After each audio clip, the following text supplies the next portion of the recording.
Careful. Yes.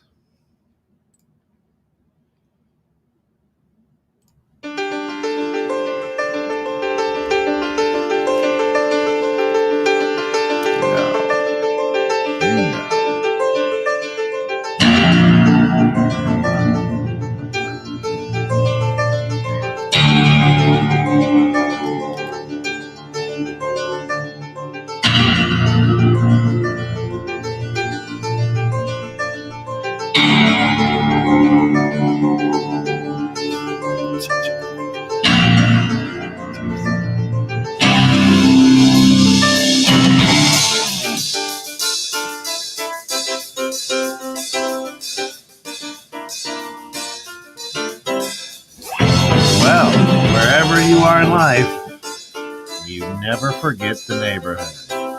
The Neighborhood Pulse, brought to you right here, 21.6 The Net, through our good friends over at Realty Executive Cornerstones. And he's Kevin Callback, the man, the realtor, executive. There it is. Of course, I'm Ken Jones, the lender. Hey, this is all about real estate. You've got us. So let's talk Neighborhood Pulse. Today, what do you think, Kevin? I think today we're going to talk about patience and kindness and just being strong during these crazy times. We got a lot going on these days. We're hearing a lot of different stories, a lot of different opinions of what the market's doing and where it's going and stuff. And Yeah. I think just the integrity that you need to stand behind and the patience you need to have and just love people where they're at, because sometimes Hello, they're neighbor. not where you're at. Derek Bear, of hey, course, neighbor. joining us. Derek, the Hey, host hey. of the Bear Facts on Guns. Beautiful. And he co-hosts the, you just got done hearing him about an hour ago. Well, not even, just about a half hour ago or so. Wow, look at the him. Dream Home Experts.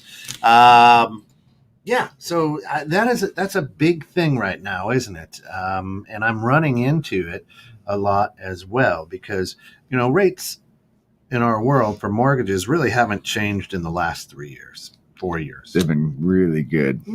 You'll always hear, hey, they're historically low. Yeah, they still are. Yeah, It just hasn't moved much, right? Right. But what you start seeing now is, lenders, we just ran into this with a deal that we're working with. Is a lender sees that you're working with somebody, hey, send me your paperwork, and then they try to steal the deal, by lowering this or that, Right. Right. But then they jack it up on a different part, and so there's that integrity and honesty that you're like, you have to kind of protect your borrowers or your buyers, that's it. Or sellers at that point, right? It's just weird out there right now. Yeah, it is weird, and you run into this a lot. Is what's your rate?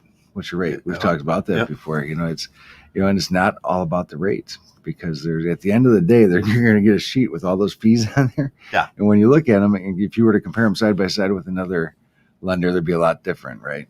And that's when Uncle Pete singing the old Fred Rogers. I love it. Please, won't you be someone else's neighbor? That's right. That's right. You got to do it. It's kind of crazy. We talked about that on the grounds, neighbors on the grounds this morning. That's good stuff. Yeah. And realtors, we're required to ask people, are you working with an agent? And if they are, we're supposed to be like, done. Okay, That's great. it. Hey, if you're happy with them and stuff, continue to work with them. Yeah. That's, don't be jumping around all over the place. So have that integrity to, if you're unhappy, obviously you can make that switch, which is okay. Yeah. So, I was just working with a potential borrower. And hey, Ted, glad to have you with us. Hey, Derek says, I got a call last week about, I have a better rate than you have. I asked what my rate was, and they couldn't tell me. And you'll get that. Oh, hey, rates are low. We can beat the rate you have. Well, what rate do I have? Right? Yeah. Scam. Well, not necessarily scam artists, but they're like, hey, I'm sure on a lot of those calls, they may. I mean, you may have. I've had my loan since 2005. That's a long time. And they may go, oh, well, 2005, the rates are much better now, and we can certainly beat that. Right. right? Yeah. So sometimes those calls are okay, but when they go like that, Yeah. what's the integrity of that call? Right. You You're know, going sideways. would it have been better to say, "Hey, Derek, I'm Ken. I work at MSB. I'm just calling to see if you've taken advantage, of refinancing, save yourself some money." Absolutely. Oh, you did? Okay. Sure. Something of that. And what nature, about right? PMI? I mean, you can help people with PMI too, right? Yeah, absolutely. There's a lot of absolutely. people, and a lot of those government loans. When I say government loans, FHAs, VAs, a lot of people don't know that they can refinance out of those, or Right. even take a look at a streamline. Things have changed, Right. and you can lower it or remove it. So Right. a lot So of they can people do don't that by understand. refinancing, or they can do it by just challenging it. I keep getting extended warranty calls for my car and home insurance. I don't own a car or a house. That's right. Well, if you're looking, this guy over here, Kevin Yeah. Callback's the guy to talk with. That's it. We'll get you financed and into a house right quick. Yeah. I tell you. So as we're talking about integrity in the business, and on your end, I think, yeah, right. And there are some great agents out there, and there's no doubt about that. So, in fact, the majority in this area are really good. Yeah. We got Phil Ziska, we've got Don Zurich, we've got Don Bremer, we've got just a ton of agents out there. Kim Keefe's out there. Kim Keefe. I mean, the list goes on, right? So I can't remember them all off the top of my head and rattle them off, but there are some great agents out there, and there's some other agents out there that, right? So newer agents, and I don't know, sometimes it's not always about integrity, it's about what they know, right? Yeah. And not knowing what they don't know. So it's good to ask them questions. Good to ask, when you're looking for realtors, even maybe lenders, how long you been doing this? Are you full time? Yeah. Do you have any certifications? Do you have any education? Do you have anything to jump on? Right. Yeah. Well, I talked to the gentleman you're working with. We were in the green room actually on the call, and he's like, "You want to talk about integrity? We're looking at this house. We really like this house." And Kevin says, "Listen, it's asbestos siding, or whatever the case was." We said it may be. It may be. Right. Right. And here are the issues posed with that. Right. Oh, absolutely. Yeah. Now there are lenders out there who won't bring that up and go, "Well, it was on this piece of paper I gave you. Yeah. You should have read it." Right. See. Yeah. Who? Me? Yeah. Talking to me. And that's the type of integrity and honesty that we're talking about, right? Sure. Absolutely. And it doesn't matter whether it's the auto dealers, whether it's but this is a real estate show. But I mean, there's dishonest people all over the world. How do you, as a buyer, right? Or even as a seller. So let's say I have you list my house, and I'm like, "Hey, don't look over here in this corner." Right. Yeah. No, it's black paint. It's not black mold. That's right. Yeah. Just you know what I'm saying, Kevin? Wink, wink, nudge, nudge. Here's $100. Yeah. Right. So we have them fill out forms. So when you sell your house, you sign a form saying there's no problems with 23 items on this list, and the last one says I haven't manufactured methamphetamines in my home. Really? And I have not had anybody check that yet. So far, so good. We're good in McHenry County, Lake Counties here. But now back in the shed, that's a different. No. That's right. That's right.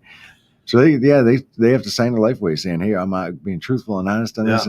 But if we see something, we recognize that is we have to call it out. We have to say, "Hey, listen, I got to share this with folks. You've got a leaking ceiling, and you're not going to tell anybody because you patched it with some bubble gum. We got to tell people we cannot do this, right?" And if somebody hides something from us, obviously we can't. We don't know. But if we know, we disclose it. And knowing what you can disclose or what you should disclose is covered very heavily in the Real Estate License Act. I mean, it's just they're very, very forthcoming. Very forthcoming. There are a lot of different people that when you're looking at stuff, you gotta. Sometimes you don't know what you're looking at. Like we were out with the gentleman last night with the possible asbestos siding. He says this could be. It's something we'd have to send to the lab, but something to think about. And he decided not to pursue it, which is okay, because he didn't want to deal with it if it was or wasn't. It just wasn't the right house anyway, with a couple other things going on. But I think integrity and stepping forward and asking those agents, working with agents or make sure they have the guidance that they need from their managing broker or an assistant that's going to help them navigate the system. Right. And we all start somewhere. And right? for a lot of the listeners, you're going to say, "Oh, guys, that makes total sense." Of course, of course. Well, there are a lot of people, a lot of our listeners, who the realtor knows that you don't know what you don't know, Right. right? Absolutely. And I want to get a commission. So guess what? I'm not necessarily going to tell you what you don't know, because ignorance is bliss, and sign on this line. There Right. are those people out there. There are, and you know, the nice thing about that is sooner or later they come to light. You know, everybody that is dishonest or unscrupulous, I think, is just found out over time. You know, I don't think, you know, they get known as the used car dealer. Nothing against car dealers, but the old scam artist or something like that, looking to make the deal rather than taking care of the client. Yeah. You know, but you'll see a majority of the agents that are around for a long period of time, we named a few of them, is they're taking care of their clients. They're educating them along the way. They're making them feel comfortable. They're asking the right questions and making sure you're in touch with the right people. Make sure you're in touch with the right lender that's going to take good care of you. Explain it, be available, you know, daytime, nighttime, weekends, and you're able to reach out when you got a question and get those answers. And with lenders, on that same breath, is, you know, oh yeah, I can beat that rate, and they're charging you money to buy it down, right? And you're like, wait, what's this $2,200? Well, you wanted the lower rate. Don't worry, you're going to get a credit over here for this, which you were going to get it anyway. Right? It's not going to come out of your pocket. Well, it does. Yeah. That's a cost at closing that you're going to have to pay for. Yeah. No free lunch. And guess where that goes to? Right. The lender. The lender, yeah. That's it. Somebody's got to pay for everything, right? Right. No free lunches. And if somebody's telling you you're getting a free lunch, you know, yeah, walk away. Walk away, because there's no free lunches. That's true. You know, we enjoy at MSB is, here's what par is. This doesn't cost you anything. Here's the rate. But if you wanted to, you know, let's say it's a 2.8, but if you wanted to do 3, then we can give you a lender credit. We can actually help reduce some of your closing costs. Right. The difference in your payment is this much. The difference over the life of the loan would be this much. We disclose a lot of that to people. But we go the other way. We're like, hey, here's where you get, this is a fantastic rate. But if you're comfortable bumping it up a little bit, you know, we've helped some, you know, we've helped some people get thousands of dollars back at close. That's credit, I guess, not back, but credit. We just closed one that they're happy as a clam. Yeah. They were thrilled to death. They had less money to bring to the table. They first time buyers. They need furniture. They need just everything. They've never had any of this stuff. And the stuff they had was dated. Yeah. To say it nicely. So they're thrilled to death. So they say thank you again. We just closed that one. That was cool. a fun. They're just good people. But yeah, that's our whole idea. You know, is, you know, disclose everything up front, and people who are listening are, oh well, we always have to disclose. It's law.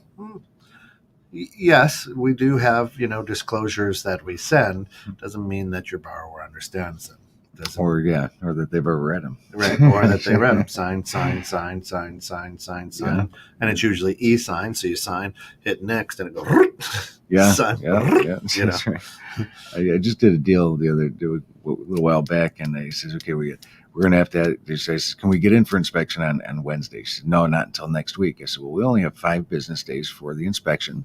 So we'll have to ask for an extension, you know, make sure it's okay with your client. She says, oh no, you have 10 days. I said, no, we have 5 business days. Oh, no. So we're arguing about this. I said, okay, thank you for educating me. He says, but then we asked for an extension and we got our inspection done. But they have to read it and they have to know it, right? And it was a seasoned agent, so I was surprised. You know? Well, and again, there are a lot of agents who are very busy, and you know, who knows? Absolutely. You know, if they're working on 8 deals and they're thinking of the wrong deal, or sure. I mean, but that's where you as a buyer have to depend on your agent to do the right thing by you and for you. Sure. You know, if that deal could have gone, you know, the people found their dream house, they could have been SOL. Right. If someone didn't understand it the way you did and said, okay. Right. Yeah. Don't ask for that extension. And next thing you know, they got a better offer came in. They're like, hey. Right. And that's one thing I do want to warn people against is, as we're talking about integrity, there is integrity, and then there's also people. We're all people, Yep. and we're only saved by grace. And when somebody you say, oh, we accept your offer, or we submitted an offer and they accepted it, it's not accepted until you're not in a binding contract until it's delivered to all parties. Yeah. So if you say, here it is, here's our offer, they accepted it, great, we're under contract. You're doing the happy dance for 2 days and you haven't got that contract back yet, you're technically not under contract, and they could be looking at another offer. Yeah. So please, make sure you do things in a timely fashion, because we're seeing in this market where it's so competitive, when you call somebody and tell them, I'm sorry you didn't win, they're like, what do I need to do to make it work? How can I get them in this house? And those are tough questions, because we represent our seller. So say we represent our seller, you represent the buyer. And I just accepted an offer, and to come calling you to say, hey, sorry, yours just didn't cut the mustard. We had one a little bit better. And you're asking me, what can we do to get this done? We'll offer you $10K more. I got to bring that back to my client, because that's an offer, right? Mm-hmm. So we have to present all offers, whether verbal, written, skywriting, whatever the case is. So I have to go back to them. If they say, wow, $10K, that's pretty nice, they could accept that and bounce the last one. So. A big piece of integrity, I think, in our business is communication.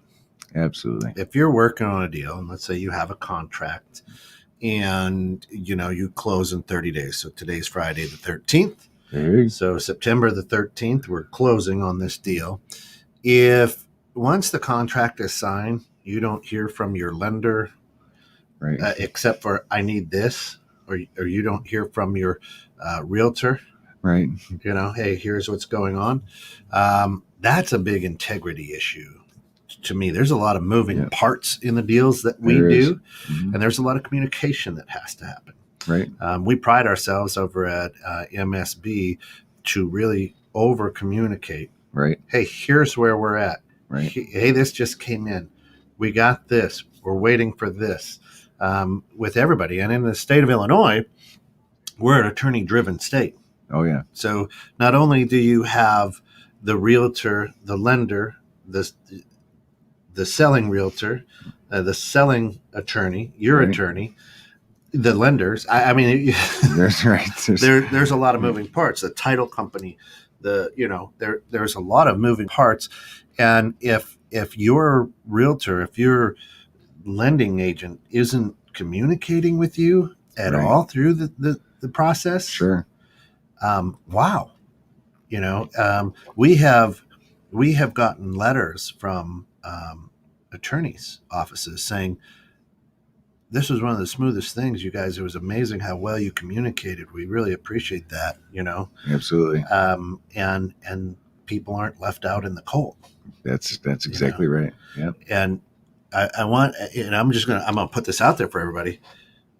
You're going to have anxiety for that 30 days. There's a lot of money at stake. It's your dream house. Yep.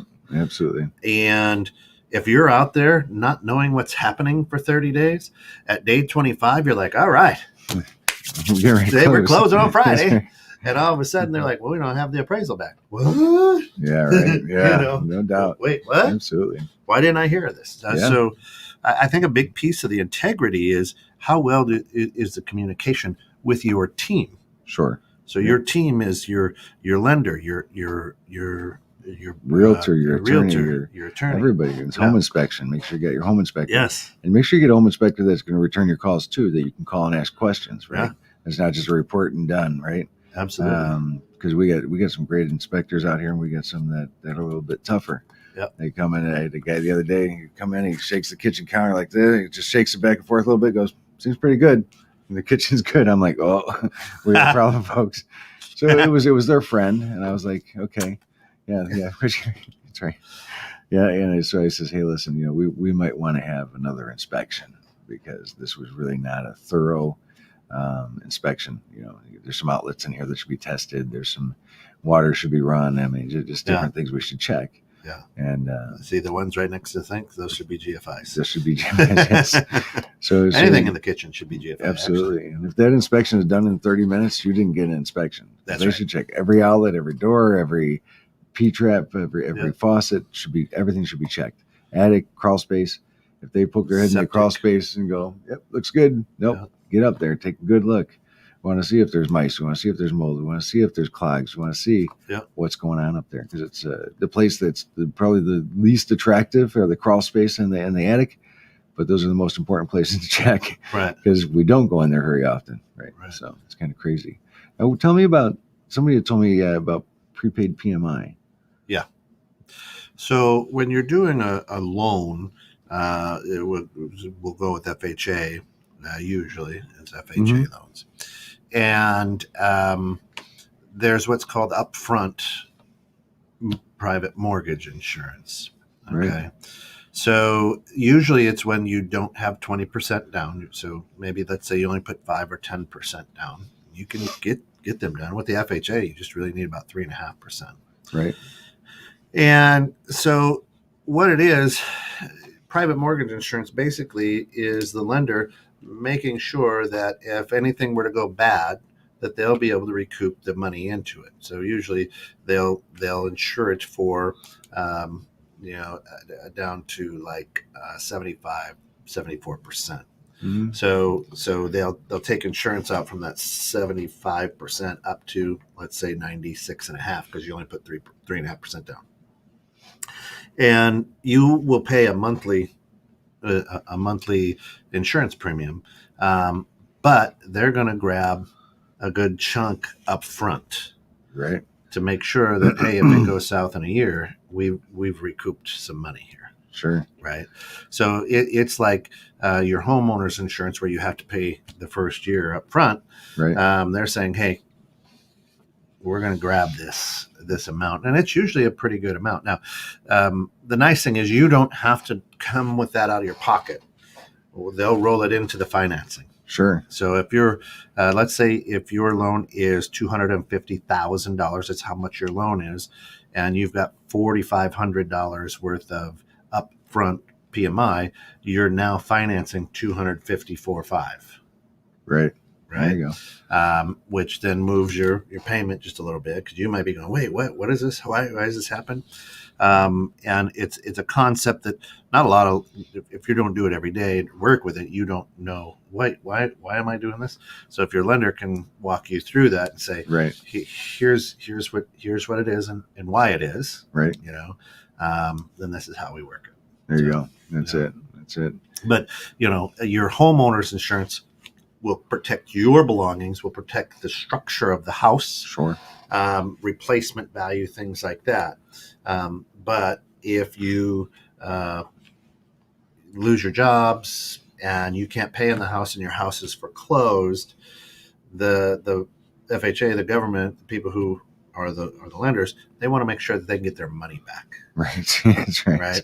Right. Because what happens, Kevin, is if you foreclose my house, you might put it up for auction and get less than what I owe on it. Sure. And then that's where that PMI insurance covers the difference.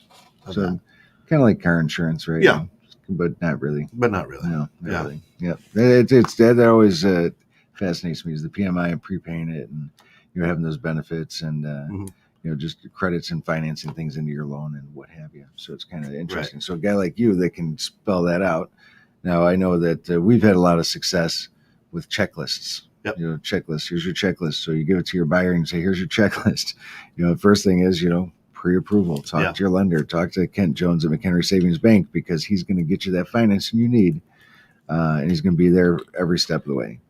Step two then is find a house. So then that's how we do that. Step two is find a house. Yeah. And then after that, there are the checklists. Once you go get under contract, what should you expect? What are you looking for? Anything from a moving checklist to, hey, 5 weeks before moving, you should start packing boxes. You should be in contact with a mover. We talked to Dreisky Moving last week. Don't forget to budget that into your move, and don't forget to call ahead of time. Checklists will keep you on track. Checklists will keep you ahead of the ball game. It'll remove some of that anxiety that you feel during that Right. 30 days or 45 days till closing. So when you do the contract, there are certain disclosures that you're doing too, right? The radon, radon, yeah, radon for sure. And then you have lead-based paint. lead-based, yeah. And then we have the real property disclosure, which we talked about a little bit. There's 23 check boxes saying that I have problems with my plumbing, I have problems with my electrical, I have Yep. problems with our roof. And it's 23 components of your home that they have to disclose if they have any issues. Yeah. We rarely run into any problems with that.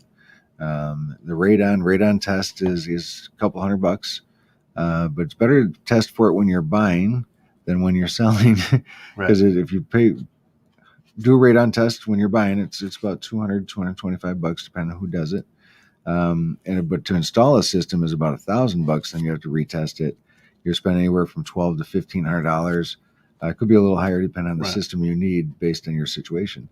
So you want to run that test when you buy a house. And that's on the buyer. It's on the buyer. Yeah. So the buyer can have any inspections they want on a house. Like the home inspector will check the components of the home, the outlets, the doors, the P-traps, the plumbing, etc. They don't do things like pools or fireplaces. Those are separate inspections that buyer can pay for and have done. If you see a discoloration, they can have that tested to see if it's mold. We can't call it mold unless we have it tested, because It may not be. Could be anything, right? Right. Could be anything. Right.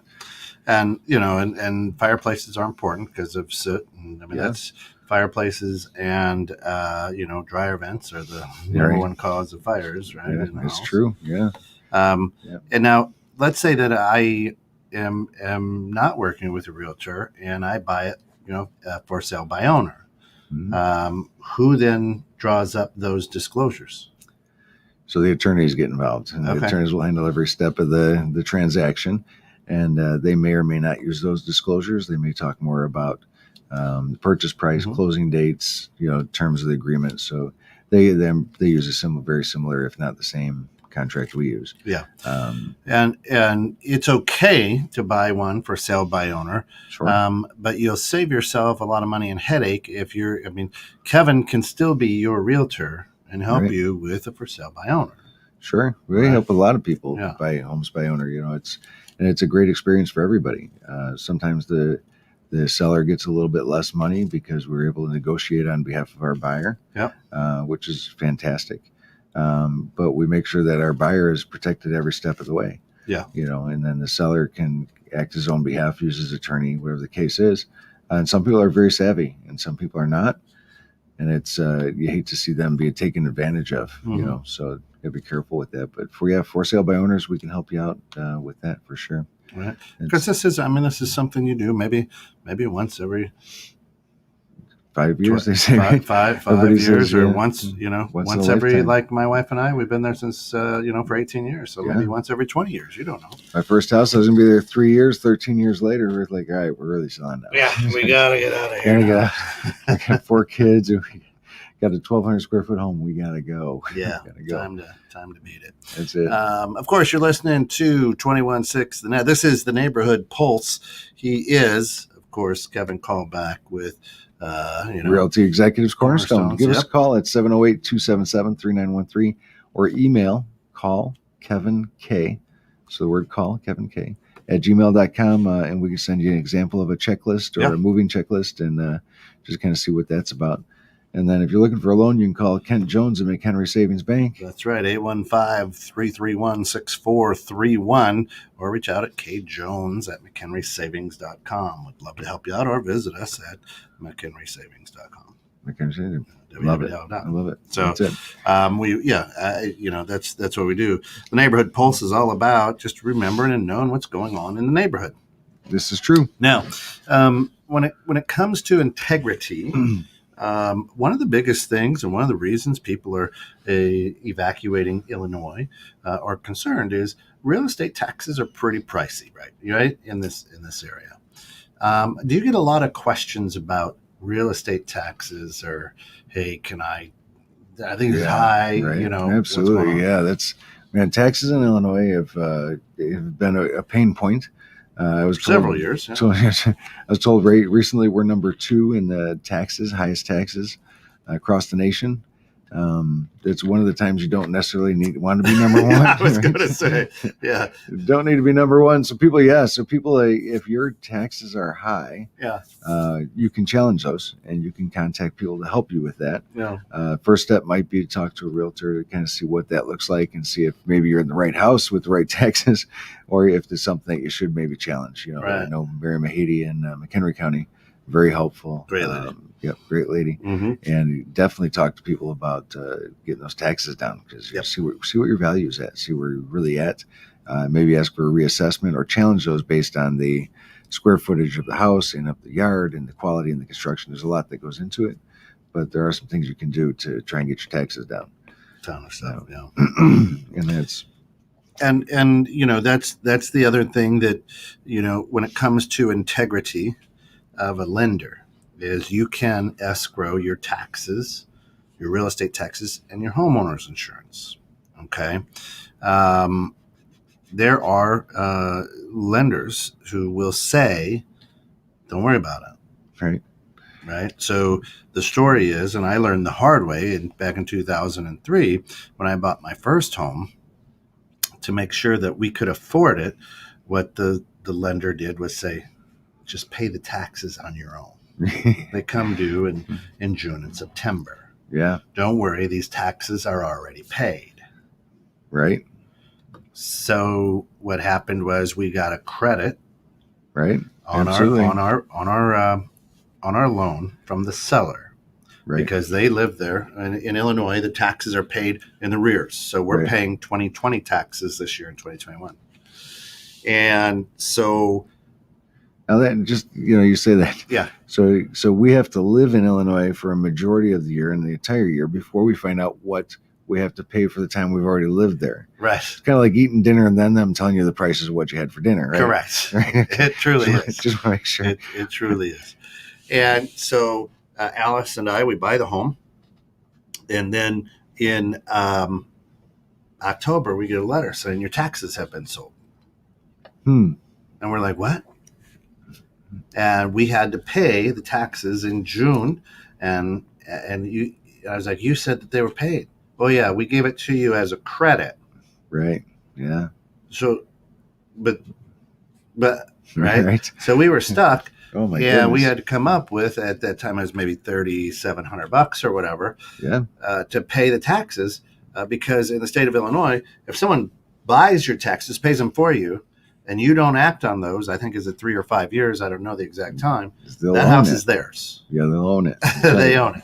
So we found, we found out the tough way that, oh my gosh, right? So then we had to start saving on a monthly basis, so that in June and September we had enough to pay our taxes. Sure. Right now, again, we've been there for 18 years. We have figured it out. But let me tell you, Yeah. rut-row. Yeah. Oh, And when it's your first house, there are things you just don't know. understand. Yeah. That's the integrity piece that I talk about, and that we're talking about today. Is you told me they were paid, yeah, but you got a credit, so you could pay them by yourself. Right. But you. I still don't understand that. Right. What? Yeah, what?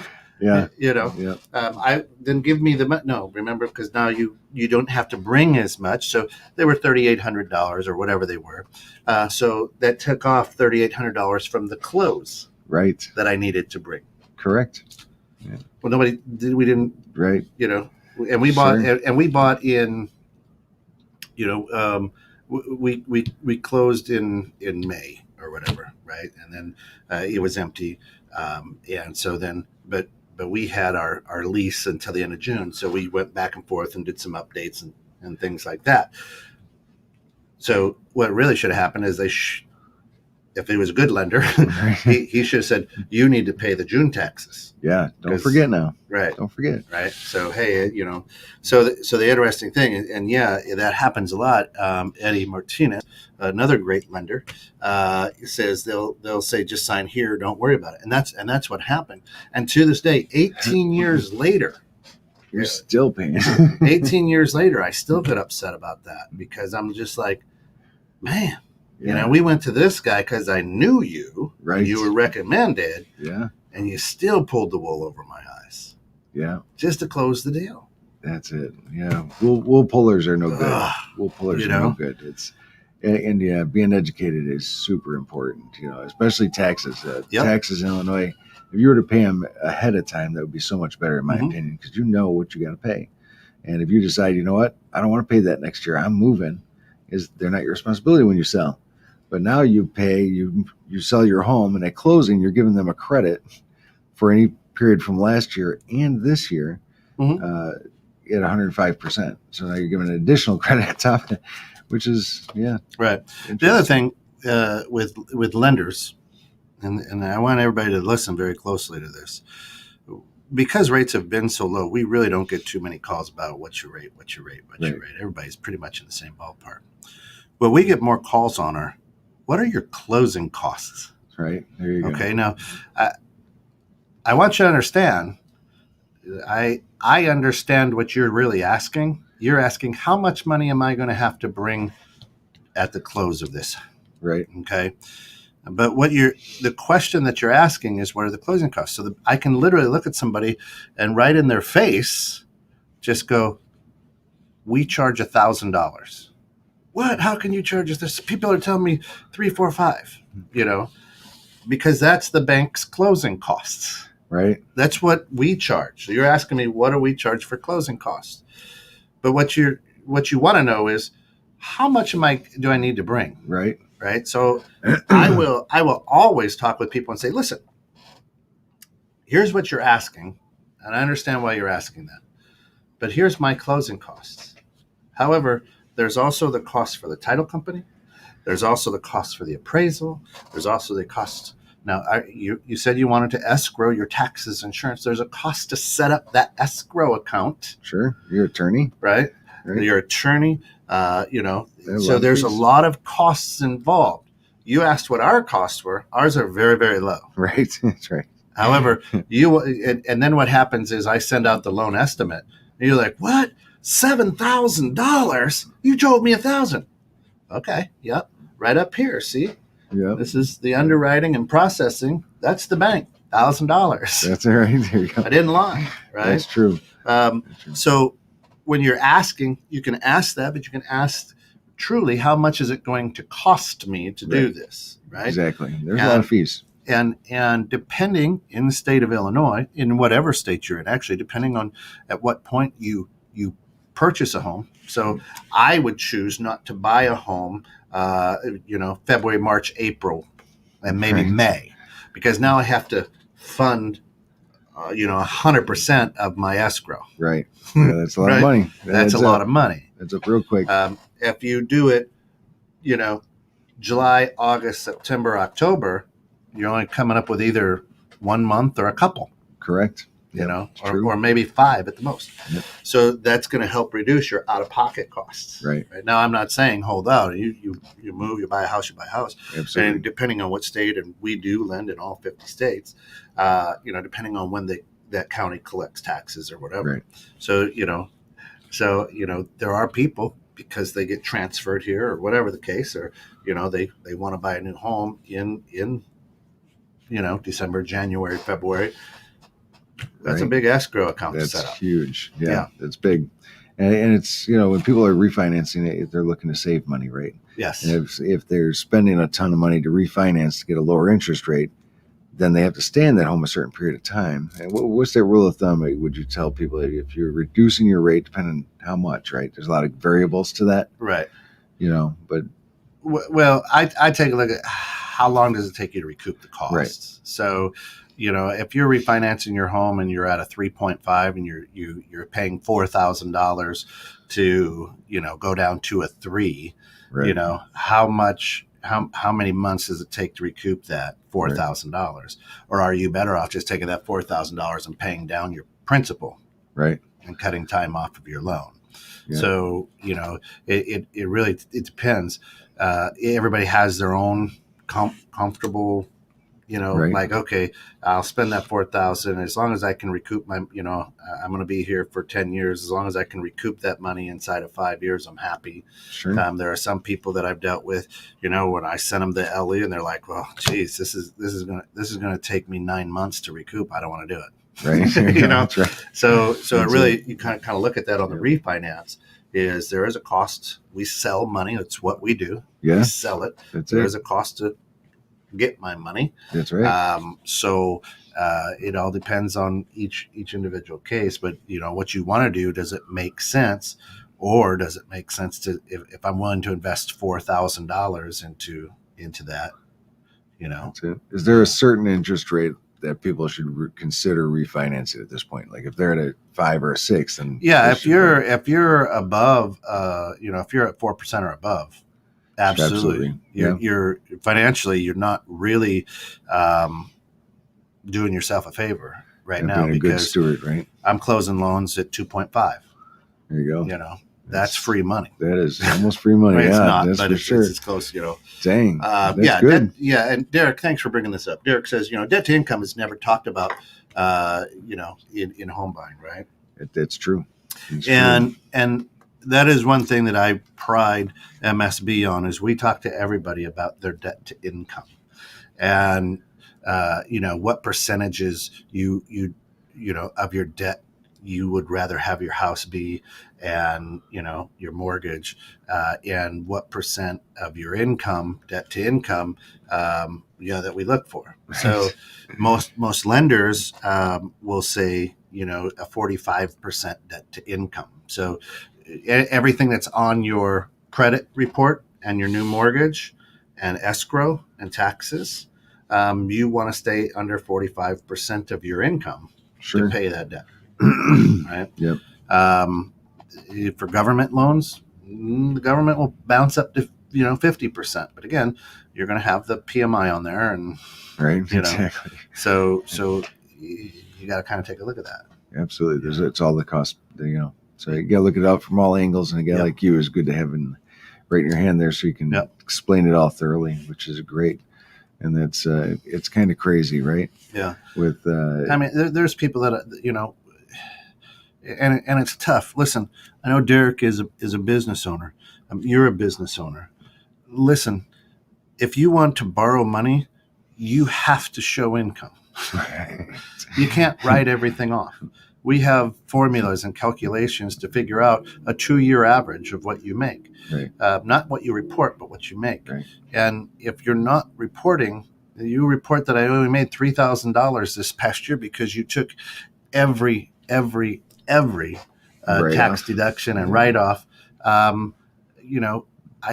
was working with a business owner who literally made okay money, but the formula that I used, I'm like, you make negative $22 a month, right? Which means your debt to income is at 78%. Right. There's crazy. No way in God's green earth Right. anybody's going to approve you. Here's what you need to do this year: make as much money and show as much. I understand you're going to pay taxes on it. Yep. But if you want to get a loan, this is what you got to do. Yeah, and unemployment is not income. It's not income. It's not Right. income. So we had talked to somebody recently, and it was like, unfortunately, we cannot count that as income. But the nice thing is as we plug along through here, is you have professionals out there, and you can spot them usually just by asking a few questions. Are you full time? Yeah. How long have you been doing it? Are you W-2? Yeah. Things like that. So they make sure they got that experience behind them, and if they don't, that they have the team behind them to support them, right? Yep. So we're looking for agents right now, buyers agents, assistants, and things like that, and it's hard to find people that want to work Yep. and want to work hard and aren't trying to make a quick buck. Mm-hmm. So when people are trying to make a quick buck, that's usually when you wind up getting in trouble. Yeah. So right, if somebody's like, I'm broke, I need to make some money, that's not the guy to be working with. That is not the guy to be working with. Yeah, Eddie's of course. Derek says, goes with percentages of credit card debt. Yeah, anything that's on your credit report. Yeah, car payments, credit cards. Yeah, anything. And we can we can probably see if we can get somebody from a credit reporting agency, and we could probably get them on. Absolutely, that'd be perfect. Actually. Absolutely. Store credit card. EXT is always bad. wish our school would teach this stuff. Plan for the future. Don't try to keep up with the Joneses if you can. Listen, you trying to keep up with me, you ain't got to run very fast. That's right. Trust me. Could trip a couple of times. That'd be so good. And my minivan it rolls. It don't zip it. like that. That's right.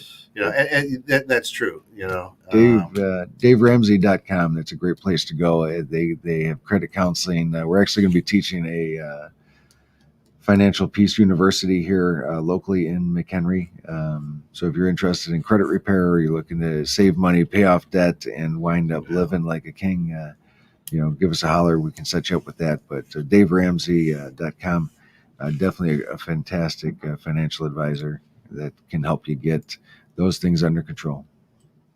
That is it. Man, that baby zipped by. It zipped by.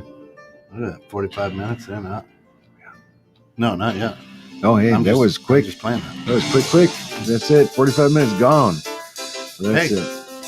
If you have any questions about real estate, you're looking to buy a house, sell a house, reach out to my good friend Kevin. Kevin, where can they reach you? Give us an email. Call kevink@gmail.com. Answer any questions you got. Send us some checklists. That's And it. Ken Jones. That's right. If you need help with any money lending, go ahead, give me a call at 815-331-6431 or Kate Jones at McKinsey.com. For everybody, this has been the Neighborhood Pulse, your real estate show, right here at 216 and we'll see you next week. You got it, brother. If you're just tuning in and you missed it, check us out tomorrow morning, 10:45, Facebook, YouTube. All the good Play it places. again. Play it again. There we go. Do it.